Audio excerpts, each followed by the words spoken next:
नमस्कार, स्वागत है आपका फिफाना हिंदी क्लासेस के यूट्यूब चैनल पर। और इस चैनल पर आपको कॉलेज एजुकेशन से लेकर कंपटीशन क्लासेस तक का पूरा पाठ्यक्रम उपलब्ध होगा।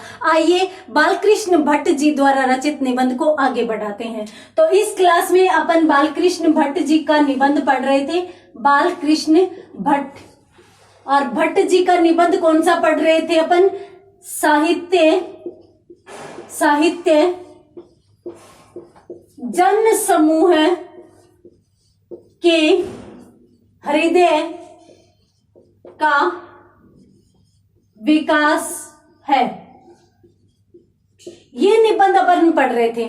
यहां पर अपनों ने समझा था कि बालकृष्ण भट्ट जी यूं कहते हैं कि जो जनता करती है, जनता देखती है, जनता समझती है, वही किसमें स्थान पा जाता है? साहित्य में स्थान पा जाता है, वही साहित्य का विषय बन जाता है। और ये चीज तो आपने सुनी समझी होगी, हम रात दिन पढ़ते हैं कि साहित्य समाज का दर्पण है, अर्थात समाज में जो घटनाएं घटित होती है उन्हीं को ही साहित्य में अंकित किया जाता है, शब्दों में पिरो दिया जाता है। ठीक है। और यदि आपको देखना हो कि कौन से काल में किस प्रकार की प्रवृत्ति रही, कौन से काल में किस प्रकार के लोग रहे थे, उनके मन की भावनाएं कैसी थी, वो ज्यादा चतुर थे, चालाक थे या सीधे लोग थे, तो आप उस समय का साहित्य पढ़ लो। भट्ट जी सीधा लिखते भी हैं कि यदि किसी काल विशेष में सभ्यता की प्रवृत्तियां देखनी हो, उनके आचार विचार देखने हो, तो उस समय के साहित्य की समालोचना कर लीजिए, आपको सब कुछ पता चल जाएगा।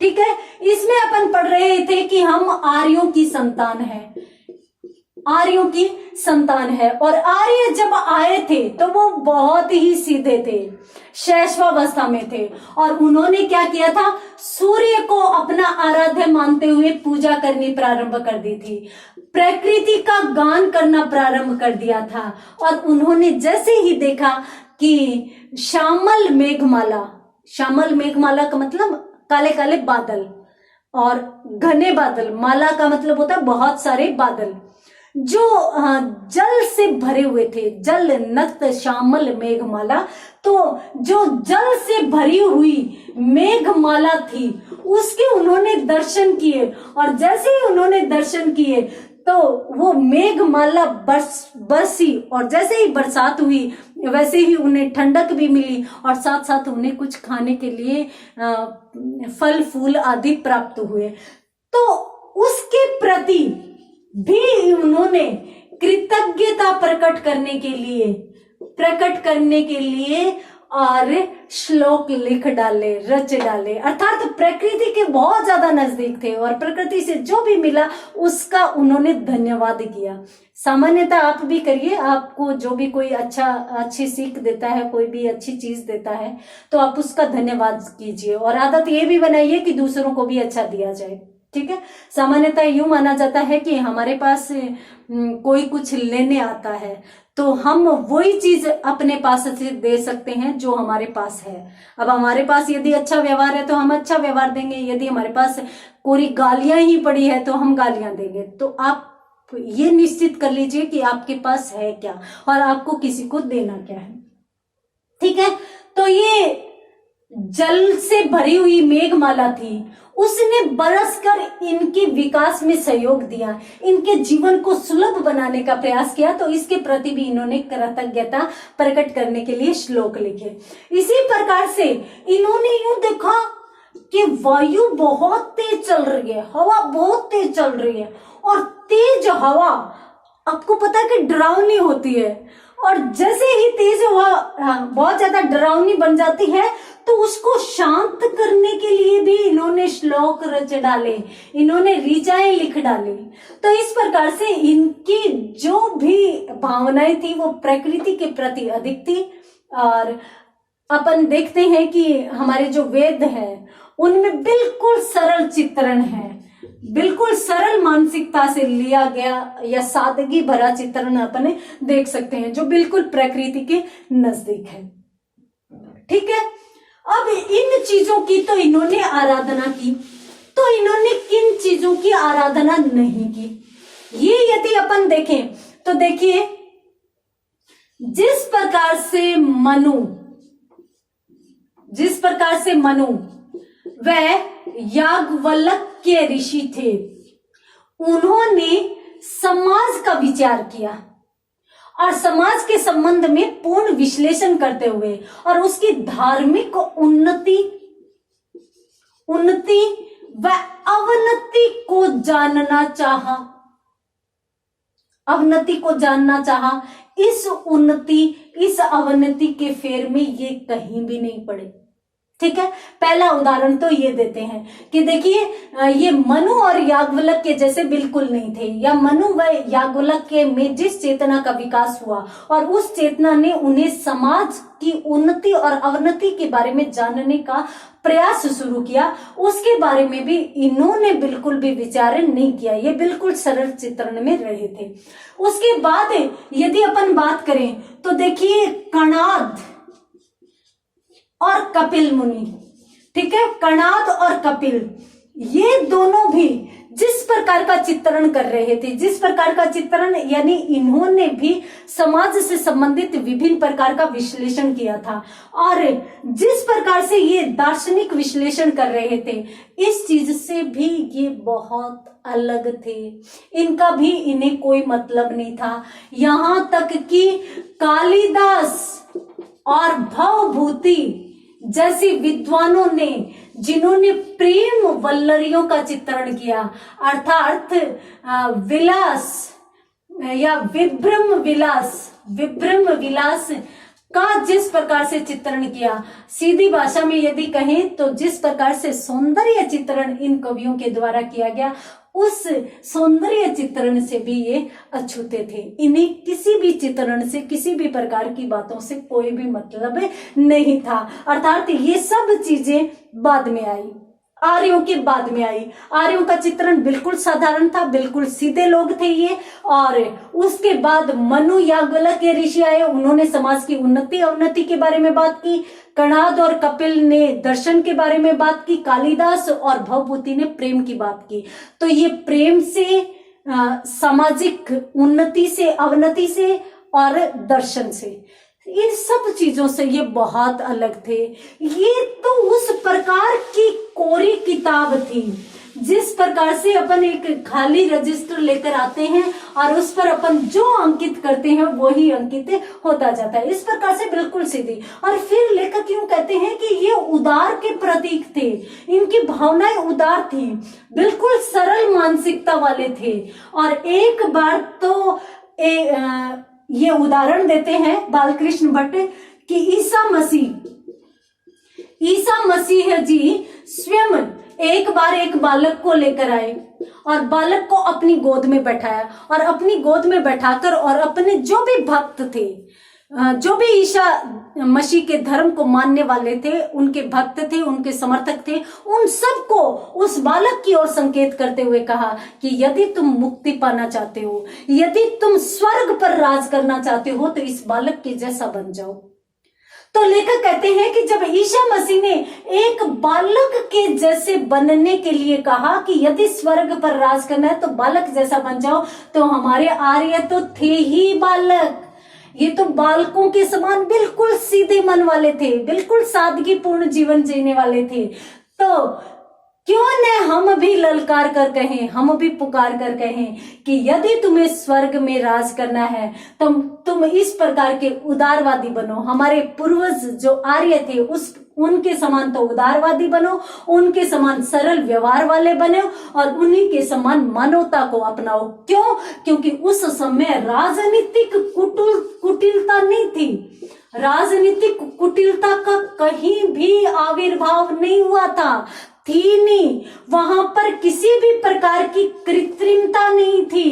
कृत्रिमता का मतलब है कि कृत्रिम भक्ति नहीं थी, कृत्रिम सौहार्द नहीं था, भक्ति नहीं थी, सौहार्द नहीं था, और कहीं भी राजनीतिक, सामाजिक, धार्मिक, आर्थिक इस प्रकार की बातें ही नहीं थी। अब यहाँ पर कृत्रिम भक्ति का क्या अर्थ है? कृत्रिम भक्ति का अर्थ है कि हम जब भक्ति करने बैठते हैं तो जी भक्ति में है ना, भक्ति करते समय फूल होना चाहिए और दीपक में शुद्ध देशी घी होना चाहिए गाय का, उसमें 7 प्रकार के वो भक्ति के समय, पूजा पाठ करते समय 7-7 प्रकार के फल होने चाहिए, 56 भोग होने चाहिए, इस प्रकार से होनी चाहिए। और जितना बड़ा चढ़ावा होगा उतने ही भगवान प्रसन्न होंगे, उतने भगवान प्रसन्न होंगे और उतना ही फल अपने को मिलेगा। क्यों भाई, भगवान जी खाने आते हैं? नहीं खाने आते। अब लेकर क्यों कहते हैं कि ये जो भक्ति का आवरण अपन निर्मित करते हैं, आरती करते हैं और पूजा पाठ के लिए विभिन्न साधन उपलब्ध करवाते हैं, तो उस समय, जिस समय ऋषि मुनि होते थे, उस समय तो इस प्रकार का 56 भोग होता ही नहीं था। वो ऋषि मुनि तो बिल्कुल संयमित जीवन जीते थे। वो तो तपस्या करने बैठते थे तो सिर्फ हवन के अलावा और कुछ रखते ही नहीं थे, और बरसों तक तपस्या करते जाते थे। और बरसों तक यूं है कि आंख बंद करके बैठ जाते थे तो बरसों तक उठते ही नहीं थे, फिर भी भगवान प्रकट होकर और उन्हें वरदान दे जाते थे। तो जो बरसों तक उठा नहीं है, वो दिन रात तपस्या में लगा हुआ है, तो वो भगवान की आराधना करने के लिए 56 भोग कब तैयार करता था? वो विभिन्न प्रकार के फल फूल आदि कैसे लाता था? परंतु फिर भी भगवान प्रकट होते थे, उन्हें आशीर्वचन कहते थे। परंतु यहाँ पर वर्तमान में जो हो रही है वो कृत्रिम भक्ति हो रही है। हम दूसरे को दिखाने के लिए भक्ति करते हैं। और मतलब आजकल की तो परिस्थिति ये हो गई है कि जब हवन आदि करवाने के लिए कहा जाता है तो इस प्रकार की खाने पीने की चीजें गिनवाई जाती है कि ये चीजें पूजा के लिए, हवन के लिए अत्यंत आवश्यक है। तो वो कृत्रिमता है। सौहार्द कृत्रिम कैसा होता है? सौहार्द का मतलब होता है आपसी प्रेम भावना, आपसी सहानुभूति का भाव। देखिए, उस समय लोग किसी के प्रति अस्वस्थ नहीं थे, किसी से डरते नहीं थे, किसी का कोई भी बुरा नहीं चाहता था, कोई बुरा नहीं चाहता था, तो इसलिए ये लोग डरते नहीं थे। आज अपन क्या करते हैं? कृत्रिम सौहार्द दिखाते हैं। कोई आता है, हाँ जी बहुत अच्छा, हम तो आपके ही है, हम तो किसी का बुरा चाहते नहीं है, हम सदैव सत्य बोलते हैं। इस प्रकार का कृत्रिम सौहार्द करते हुए अपन दिखाई देते हैं। तो इस प्रकार की भावनाएं उस समय नहीं थी। ये राजनीति की कुटिलता उस समय नहीं थी, राजनीतिक चालें उस समय नहीं थी। और राजनीतिक चालों में अक्सर ऐसा होता है कि दिखता कुछ और है और होता कुछ और है। अर्थात इस प्रकार से दोगलेपन की भावना भी उस समय आर्यों में नहीं थी। इसलिए लेखक यूं कहता है कि जब ईसा मसीह एक बालक के लिए ललकार के कह सकते हैं कि इस जैसा बनो, तो हम ये ललकार करके क्यों नहीं कह सकते कि हमारे आर्यों जैसा बनो? क्यों? क्योंकि हमारे आर्य भी बालक के समान बिल्कुल सौहार्दपूर्ण, सादगीपूर्ण जीवन जीने वाले थे। उनमें कहीं भी कृत्रिमता नहीं थी, कहीं भी कुटिल चालें नहीं थी, किसी के प्रति द्वेष भावना नहीं थी। सभी सौहार्द, प्रेम, सहानुभूति के साथ जीवन व्यतीत करते थे। ठीक है, तो यहाँ पर दूसरे पैराग्राफ में भट्ट जी ने बात की है, किसकी बात की है? आर्यों की, और आर्यों की विशेषताओं की। आर्यों की विशेषताओं में उन्होंने यूं बताया कि उनमें क्या थी और क्या नहीं थी। ठीक है, थी क्या? बालक के समान सारी सरलताएं उनमें थी। और नहीं थी क्या? वो न तो मनु याज्ञवल्क्य के जैसे थे, न कपिल कणाद जैसे थे, और न ही वो किस जैसे थे? न ही वो अन्य ऋषियों जैसे जो बाद में दर्शन, धर्म के कर्म कांड आदि लेकर आए थे। नहीं उनमें राजनीतिक कुटिल चालें थी, न ही किसी के प्रति भेदभाव था। तो इस प्रकार से उन्होंने है वो अपना विवरण दिया है। उसके बाद वो कहते हैं कि उस समय, जिस समय आर्य थे, तो उन्होंने क्या किया था? उन्होंने वेदों की रचना की थी। ठीक है, और उन वेदों को पढ़ने से हमें पता चलता है कि वो कैसे थे।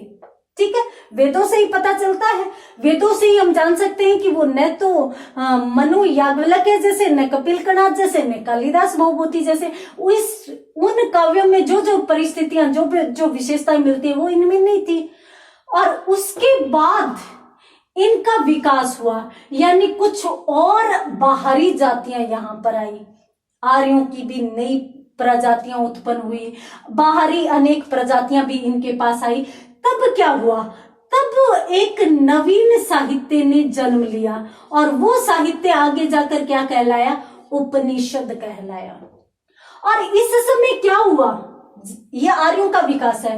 प्राथमिक रूप में तो ये बिल्कुल बालक थे। जैसे जैसे इन्होंने थोड़ा सा विकास किया तो उस समय इन्होंने क्या किया, स्मृतियों की तरफ ध्यान देना प्रारंभ कर दिया। कैसे कि स्मृतियों का साहित्य होना चाहिए। स्मृतियों का मतलब हम आज जो लिखे वो कल पढ़ा भी जाना चाहिए, उसकी याद रहनी चाहिए। और इसके लिए सबने है वो जो भी लिखा उसे संजोना शुरू कर दिया। और इसी समय दो प्रकार की विचारधाराएं आई। दो प्रकार की विचारधाराएं कैसी आई? एक तो मनु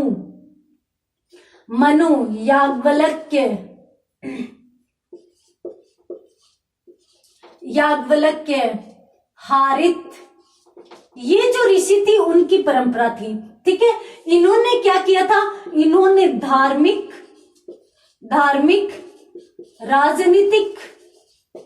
राजनीतिक और सामाजिक इन परिस्थितियों पर ध्यान देना शुरू कर दिया था। तो एक प्रकार से तो साहित्य का विषय ये बना था और दूसरा साहित्य का विषय बना था दर्शन का। और दर्शन कौन लेकर आया था? कणाद लेकर आए थे, कपिल लेकर आए थे, और एक का नाम और अपन ले सकते हैं, ऋषि गौतम लेकर आए थे। तो इस प्रकार से जैसे जैसे आर्यों का विकास हुआ वैसे वैसे आर्यों में एक प्रवृत्ति आई। कौन सी प्रवृत्ति? कि साहित्य को स्मृतियों में रखा जाना चाहिए, अर्थात साहित्य इस प्रकार से लिखा जाना चाहिए कि बाद में भी लोग याद करें। और उस समय दो प्रकार का साहित्य सामने आया। कैसे?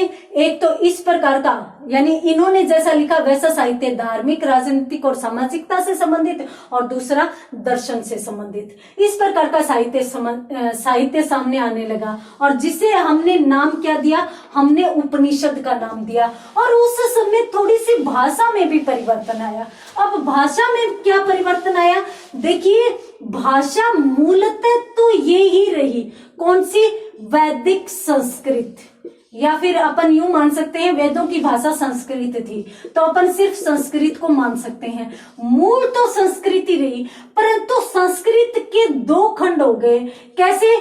कुछ तो ये हो गया कि लोग जो वेदों में लिखी गई थी, अर्थात वेदों की संस्कृत थी, उसी को प्रयोग में ले रहे थे, तो वो तो क्या कहलाई? वैदिक संस्कृत कहलाई। और कुछ लोगों ने थोड़ा सा सरल रूप अपनाने का प्रयास किया और उस रूप को अपनाने का प्रयास किया जो सामान्य लोक में प्रचलित थी, तो इसलिए उसे क्या कहा गया? लौकिक संस्कृत कहा गया। और इस प्रकार से इस समय दो प्रकार का साहित्य, यानी सामाजिक, धार्मिक, राजनीतिक से संबंधित और दर्शन से संबंधित दो प्रकार का साहित्य सामने आया और दो ही प्रकार की भाषा, जिसमें मूल भाषा तो संस्कृत है परंतु साथ साथ आम बोलचाल की भाषा को भी इसमें शामिल किया गया।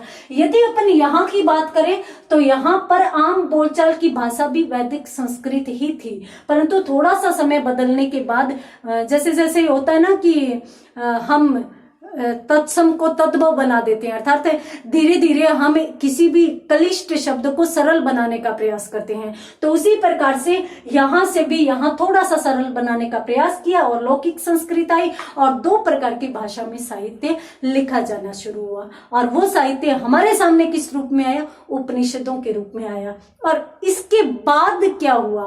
बहुत ही रुचिकर विषय देखेंगे अगली क्लास में। तब तक के लिए धन्यवाद।